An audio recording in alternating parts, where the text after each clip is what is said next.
AITA, for saying my children will not be going to FIL's funeral. On Monday evening, I got word that my father-in-law passed away in France. I've only met him a handful of times. My daughters, now 8, met him once at their mother's funeral when they were 3 and have no memory of him. I heard the news from Emma, my wife's youngest sister, and the only one of her family I still speak to. She was also the only one still in contact with FIL toward the end. She said he'd likely be buried in France and the ceremony would be small. With summer holidays starting, I told her it might be possible for me and the girls to attend. Now it's all turned into a mess. Despite being estranged from him, my wife's other siblings, Mark and Heather, have decided to attend, along with their mother, my MIL, who I'll call Camilla. I've never gotten along with Camilla.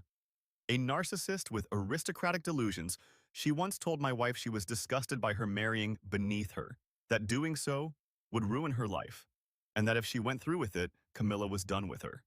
Because my wife spent most of her life in boarding schools or overseas camps, she saw that threat as a relief. Emma feels similarly, but doesn't feel she can bar them from the funeral.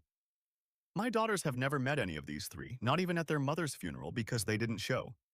When I learned they were attending, I told Emma I wouldn't bring my daughters. She agreed, but now I'm getting calls from distant relatives I've never met, guilt-tripping me into changing my mind. I don't know how they got my number, hopefully not from Emma. One call stood out. Camilla's sister Gloria told me Camilla regrets how things went and wants her grandkids in her life, though she'll never admit it. That says it all. After all this time, she still won't show me a shred of respect. I told Gloria I'd reconsider only if those three approached my daughters themselves and explained honestly why they've never met.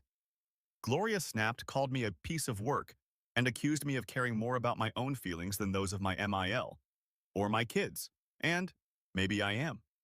But to me, letting bygones be bygones feels like saying both sides were equally wrong. They weren't. I was a good husband. I am a good dad. I provide for my daughters and dote on them.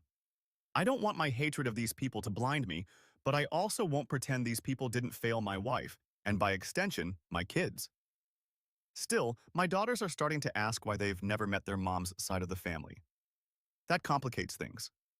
So, AITA for refusing to take them to their grandfather's funeral?